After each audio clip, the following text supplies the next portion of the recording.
जय जोहार। छत्तीसगढ़ी प्रमुख प्रादेशिक समाचार के संग मैं संध्या तिवारी। केंद्रीय स्वास्थ्य मंत्रालय ह लोगन मन ला आगाह करे हे कि कोरोना महामारी अभी खत्म नहीं हुए हे। सरकार ह राज्य मन ले महामारी ला रोके के जरूरी उपाय करे के निर्देश दे हे।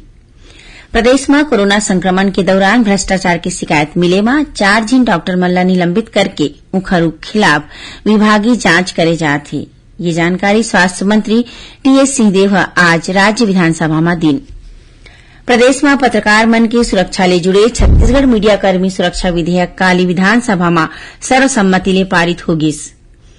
राष्ट्रपति द्रौपदी मुर्मू ह काली राष्ट्रपति भवन में राखे गे नागरिक अलंकरण समारोह में ए बछर बर चुने गे 54 विशिष्ट मनखे मन ला पद्म पुरस्कार दिन। ये समारोह में छत्तीसगढ़ के प्रसिद्ध पंडवानी गायिका उषा बागले ला पद्मश्री ले सम्मानित करेगिस।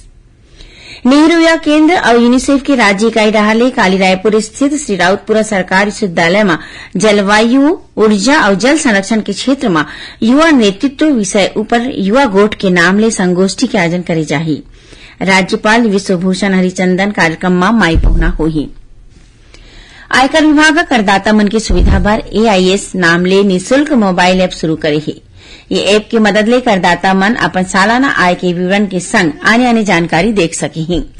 स्वाधीनता सेनानी सरदार भगत सिंह, राजगुरु और सुखदेव के शहादत दिवस में मुख्यमंत्री भूपेश बघेल श्रद्धांजलि दी।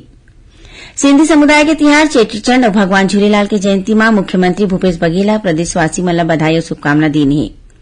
पुलिस मुख्यालय डहाले प्रदेश के लोगन मन ला ऑनलाइन ठगी ले बचे बर सचेत रहे बर कहे गे हे। और रायपुर स्थित पत्र सूचना कार्यालय और केंद्रीय संचार ब्यूरो के कार्यालय काली ले रायपुर के दूरदर्शन केंद्र परिसर में स्थानांतरित हो गए हे।